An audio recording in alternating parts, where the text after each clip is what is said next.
Assalamualaikum sahabat Rosvi. Perkenalkan saya Putri Sabrina sebagai brand ambassador dari Rosvi.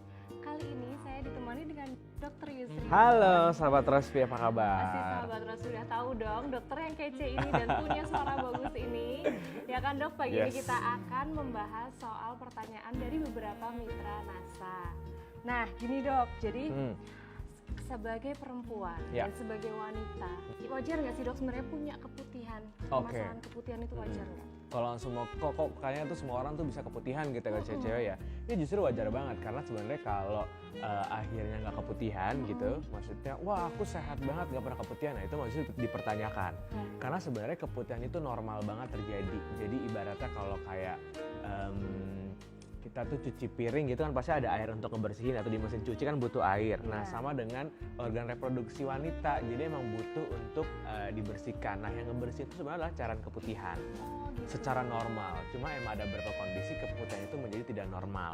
Yang paling gampang bisa kelihatan kalau dia normal apa nggak normal adalah dari warna, dari bau, sama ada rasa gatal atau enggak. Oh gitu. Itu yang paling bisa kelihatan. Kalau emang dia warnanya jadi nggak putih bening lagi atau nggak putih kayak kuah spaghetti gitu, nah atau ditambah lagi bau yang amis atau bahkan gatal banget, yang berarti udah masuk ke area yang nggak normal. Nah, ini yang mesti diwaspadai atau butuh penanganan atau let's say kayak minum Rosvi dan lain-lain gitu. Oke, jadi sebenarnya penyebab dari keputihan itu apa sih dok? Penyebabnya itu bisa yang pasti infeksi, bisa dari jamur, bisa jadi virus, bakteri, atau bahkan ada yang parasit. Tapi yang paling sering emang bakteri dan jamur. Itu yang selalu jadi kondisi yang bikin jadi keputihan tuh bisa jadi kalau dominasinya kalau gatal banget kemungkinan besar mungkin karena jamur. Tapi kalau emang baunya yang dominan, baunya amis banget, rata-rata biasanya emang ada infeksi bakteri di situ. Gitu. Ya, dok, ya. Jadi kita sebagai perempuan tuh yang utama harus menjaga kebersihan Yes, area benar, kita benar ya. banget, benar. Oke, terus dok, kalau keputihan yang sampai agak kehijauan itu penyebabnya apa sih dok? Oke, ya kayak tadi aku bilang ya, kalau emang sampai berubah warnanya atau baunya gitu ya, berarti kalau sampai dia lendirnya tuh bisa sampai hijau pekat gitu, emang mungkin emang ada banyak bakteri di situ gitu. Jadi nanti kan pasti akan, aduh kalau gitu mesti diapain ya? Pasti kan lanjutnya gitu. Kalau udah kayak gitu, berarti emang sebenarnya sebaiknya emang konsumsi Rosvi boleh nggak di awal? Boleh banget, sehari minum 2. Tetapi nanti kalau udah di satu box, kok belum ada kelihatan perkembangan, boleh banget sambil diperiksa juga ke dokter. Siapa tahu emang butuh antibiotik karena bakteri terlalu banyak. Tapi kalau dengan minum Rosvi ada progres, Rosvinya boleh diterusin karena sebenarnya di Rosvinya sendiri udah punya ingredientnya yang 6 itu tuh udah ada anti infeksinya. Jadi udah bisa buat ngelain bakteri sama virusnya juga, atau buat jamurnya juga gitu. Jadi nggak apa-apa banget. Jadi Rosvi bisa banget ya buat Bisa mengatasi ngebantuin keputihan untuk itu ya. mengurangi keputihan. Oke dok, terus ini ada lagi nih pertanyaan soal haid. Oke. Jadi, apakah sakit perut yang tidak tertahankan ketika kita mengalami haid itu hal yang wajar dok?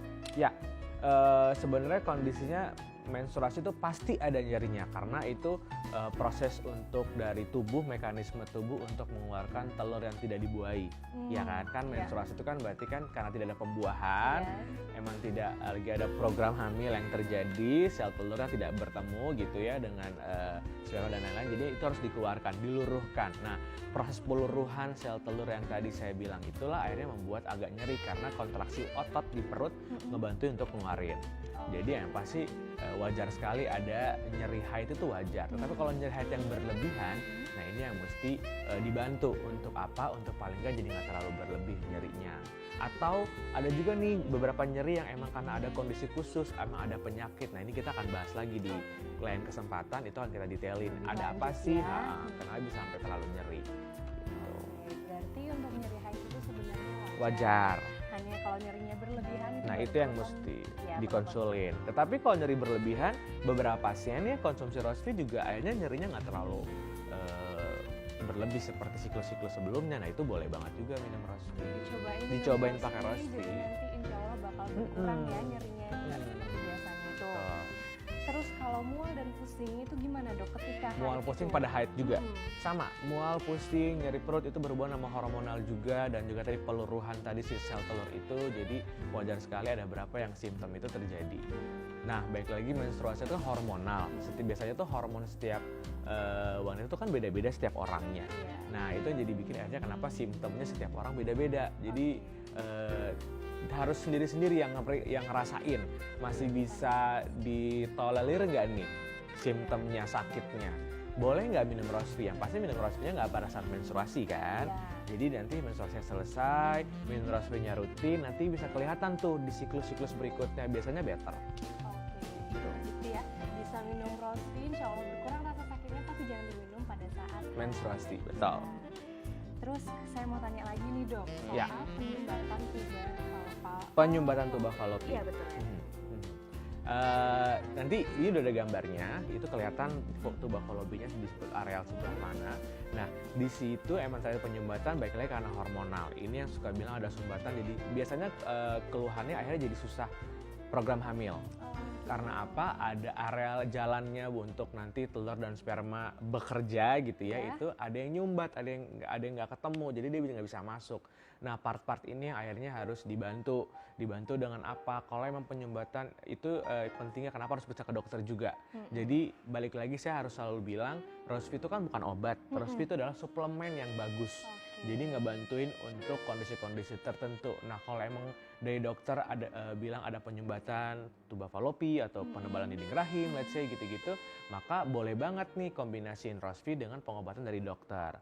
Yang pasti harus dievaluasi terus karena mesti dilihat di USG seperti apa penyumbatannya, seperti apa hormonal harus diperiksa. Jadi bagusnya kalau sampai udah kondisinya bukan lagi keputihan, bukan lagi nyeri haid aja, tapi udah ada kondisi penyakit seperti ini, sebaiknya emang lebih baik emang diperiksain dulu untuk tahu kondisinya gitu. Wah berarti menarik banget ya ini ya Rosvi, dengan berbagai macam manfaatnya, tapi juga dikonsultasikan dengan dokter supaya sesuai dengan kebutuhan kita ya dok. Betul. Oke, sekarang lanjut nih dok. Kan kita sering nih ada mitos-mitos yang beredar tuh. Nah, saya mau tanya ini soal mitos yang ada nih. Jadi kalau haid tidak lancar itu tuh sebenarnya mitos atau fakta dok? Kenapa nyeri haid yang tidak lancar gitu ya? Oke, beberapa memang pasti ada. Jadi tidak semua akhirnya punya haid yang lancar. Kalau yang nggak lancar biasanya ada kondisi-kondisi tertentu. Bisa aja paling sering biasanya karena berhubungan, orang suka mikirnya karena alat kontrasepsi. Ini harus aku pecahin mitos faktanya. Kenapa jadi nggak lancar? Bukan berarti akhirnya alat kontrasepsi itu bikin haidnya jadi pasti nggak lancar. Jadi selalu ada dua nih. Kontrasepsi itu membantu untuk atau menggagalkan sebuah proses kehamilan karena memang tidak diinginkan kan, maksudnya dalam program KB biar nggak hamil dong, satu, itu emang tugas utamanya dia. Tetapi memang ada beberapa kondisi yang efek jangka panjangnya bikin pasti hormonalnya terganggu. Nah hormonal yang terganggu ini yang bikin nyerinya jadi tidak lancar. Itu faktanya. Tapi yang jadi mitos adalah kontrasepsi bikin haid tidak lancar. Nah itu mitos. Faktanya adalah kontrasepsi menggagalkan kehamilan, kontrasepsi berhubungan dengan hormon. Nah berefek dari hubungan hormon itu yang bikin hanya haidnya jadi nggak lancar. Tapi tidak terjadi di semua orang, pasti beda-beda. Ada yang udah kontrasepsi lepas biasa aja, lancar aja. Ada juga yang kontrasepsi udah lama pas lepas haidnya jadi nggak lancar juga ada. Jadi beda-beda. Tergantung orangnya ya, tergantung orangnya, efeknya akan beda-beda. Udah terjawab ya? Terjawab. Dari pertanyaannya ya. Jadi kontrasepsi bukan jadi nggak bikin haid nggak lancar loh, tapi memang ada yang punya efek. Gitu. Oke, kita lanjut ke mitos selanjutnya nih dok. Ya. Kalau orang haid itu katanya nggak boleh minum soda itu dok, bener nggak sih dok? Orang haid nggak boleh minum soda. Nggak ada hubungan secara langsung, baik-baik aja. Tapi ini kan balik ke kondisi masing-masing. Kayak tadi kan Putri udah tanya tuh, ada yang pas haid perutnya sakit banget, ada yang sampai mual, ada yang muntah. Nah soda tuh kan juga pengaruh ke asam lambung juga, pengaruh juga ke kesehatan kalau kita lagi nggak fit. Jadi emang sebaiknya minumnya nggak boleh banyak-banyak, tetapi nggak ada hubungan secara langsung. Jadi aku bisa bilang itu mitos. Jadi pokoknya apa yang berlebihan itu nggak baik lah ya dok. Harus tahu kondisi tubuhnya. Oke dok. Selanjutnya saya mau tanya nih dok soal kista. Masuk ke kista. Ya, ini kan perempuan nih biasanya ya, kista. Sebenarnya itu ada berapa macam sih dok kista? Kista itu sebenarnya tidak lebih dari satu ya, karena berhubungan dengan lokasinya. Ada yang Bartholini, ada yang Gardner dan lain-lain. Udah ada gambarnya, bisa lihat di gambar karena lebih gampang dibikin di gambar ya. Di gambar itu udah jelas tuh ada kistanya. Jadi semua kista itu berhubungan dengan arealnya. Ada yang emang di dinding rahim, ada yang di bagian luarnya, misalnya gitu. Nah itu yang mempengaruhi atas nama-namanya. Tapi intinya yang namanya kista itu isinya adalah cairan. gitu. Jadi kenapa sih kista tuh pasti ada yang dok kistanya mengecil, wah habis minum Rosvi suka keluar ada gumpalan gitu, gumpalan isinya cairan, ya karena emang kista itu sebenarnya isinya adalah cairan gitu. Cairan dari mana sih dok? Balik lagi ke sistem tadi kita menstruasi. Perempuan pasti akan menstruasi tiap bulan. Seperti kayak orang cuci piring, aku selalu mengibaratkan itu ke sahabat Rosvi. Jadi kayak orang cuci piring itu kan pasti ada sisa-sisa air, sisa-sisa dari makanan, sisa dari sabun di wastafel. Itu sama halnya dengan orang menstruasi tiap bulan. Pasti ada yang sedikit-sedikit sisa rembes. Nah itu yang biasanya di areal organ wanita numpuk-numpuk jadi kista kecil-kecil. Jadi bisa aja numpuk jadi banyak dan lain-lain. Itu berhubungan juga sama hormonal, setiap orang kan beda-beda. Nah, jadi kenapa ada yang semua wanita pasti kista nggak? Semua wanita berpotensi untuk kena kista. Karena baik lagi itu udah siklus normalnya tiap bulan. Jadi bisa aja ada yang numpuk, ada yang bersih banget, tergantung dengan hormonalnya masing-masing. Kistanya bisa mengecil nggak? Bisa aja mengecil atau bahkan bisa hilang juga. Karena berhubungan hormonal itu normal. Kalau minum Rosvi bisa hilang sembuh total nggak? Bisa iya, bisa nggak juga. Tergantung dari kondisi awalnya seberapa besar. Tetapi banyak yang konsumsi Rosvi akhirnya kistanya benar-benar bisa hilang. Ini juga bisa. Nah, kista yang jadi bahaya tuh pas kapan sih dok kistanya jadi bahaya? Pasti kan gitu dong yang pertanyaan berikutnya. Kista biasanya rata-rata di klinis, di kedokteran, spesialis obgyn, dokter kandungan gitu ya, mereka akan melihat dulu nih USG-nya, ukurannya seberapa. Kalau di bawah 6 cm biasanya rata-rata dan kondisinya lokasinya tidak membahayakan di area-area yang vital gitu ya, maksudnya yang penting untuk areal untuk program hamil, jadi bukan di jalan masuk gitu ya. Itu biasanya emang dibiarin aja, kecuali emang mungkin besar sekali kistanya lebih dari 6 cm, banyak di tempat-tempat yang emang mengganggu sekali aktivitas dan lain dan berpotensi makin besar gitu ya, itu baru akan diambil. Gitu. Jadi sebenarnya jangan pernah langsung panik kalau aku punya kista terus pada panik gitu. Nah, nggak ya usah benar juga. Karena kebetulan nih dok ya, kan saya ini juga habis periksa nih. Ternyata saya tuh ada kista, tapi kebetulan memang sepertinya tuh kata dokternya itu belum besar. Ya, pasti dokternya akan menenangkan dengan seperti itu karena semua berhubungan sama ukuran. Biasanya kalau di bawah 6 cm gitu ya, itu juga dibiarin aja deh daripada dikorek-korek ntar jadi malah mengganggu, makin pecah dan infeksi. Biasanya kalau kecil banget dibiarin aja dan dibantu dengan Rosvi itu ya bisa boleh, ya, dok, bisa banget. Kayak tadi aku bilang kan konsepnya dia cuma cairan, jadi bisa aja dia pecah sendiri, bisa dia hilang dan lain-lain gitu. Oke dok, berarti kista itu ada berbagai macam sebenarnya, ya tergantung lokasinya ya. Terus dok, kalau kista Bartholin itu apa dok ya, sebenarnya? Baik lagi kista Bartholin, kista Gardner itu semua berhubungan sama lokasinya gitu. Jadi di gambarnya itu teman-teman pasti udah bisa dibaca, itu udah jelas banget.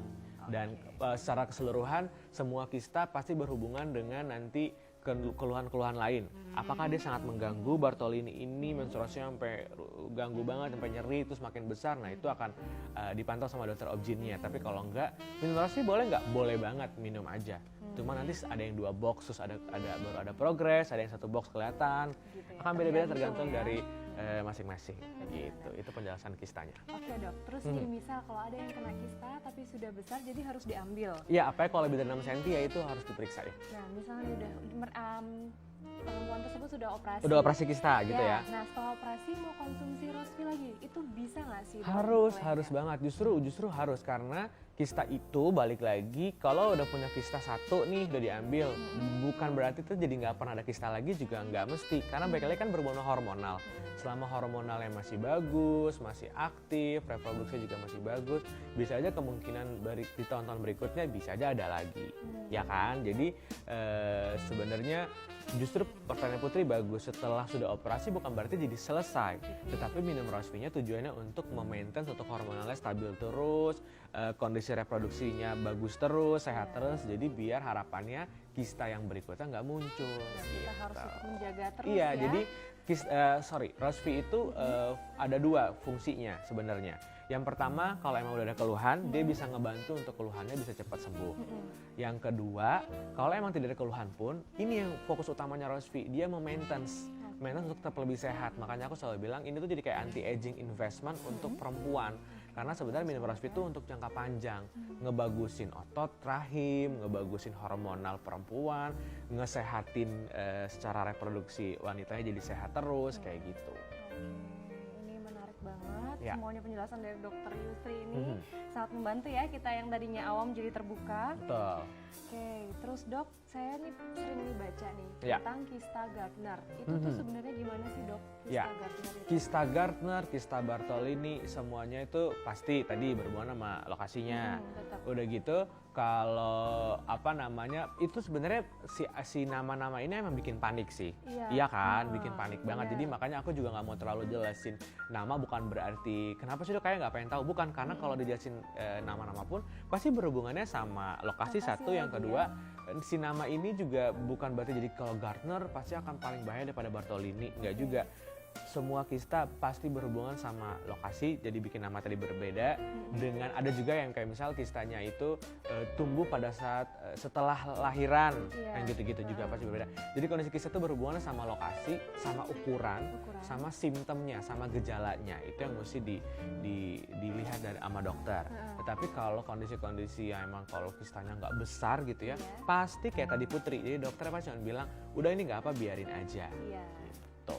Cuman perlu kita jaga pola hidup yang karena sehat emang ya Dok ya? betul, kista ini sering banget ditanyain sama sahabat Rosvi gitu. Apalagi kalau kita lagi live, kita lagi talk show gitu ya di kota-kota, pasti tanyain emang kista. Karena itu, Dok kistanya Bartolini, saya Gardner. Jadi kadang aku jadi udah nggak usah peduliin sama nama deh, itu berhubungan sama lokasinya. Yang penting sehat terus, Rosvinya diminum rutin. Kalau emang udah ukurannya ada berapa kista, nggak apa-apa banget sesekali ke dokter untuk diminta di USG, dilihat progres kistanya. Karena kalau minum Rosvi tapi nggak di USG, kan kita nggak tahu juga, iya kan, kistanya udah sejauh apa gitu. Jadi sebaiknya juga kalau emang beneran ada diagnosanya kayak tadi Putri juga, udah kista, Rosvi diminum sambil boleh tuh cek lagi, jadi ketahuan evaluasinya jelas. Iya. Oke gitu. Dok, makasih banyak ya Dok buat waktunya, buat sharingnya hari ini. Sip. Begitu ya jawabannya sahabat Rosvi dari Dokter Yusri. Ya, terima kasih ya. Oke sahabat Rosvi, jadi sekian ya bincang-bincang kita dengan Dokter Yusri Dino. Yes. Sampai ketemu di next video. Wassalamualaikum warahmatullahi wabarakatuh.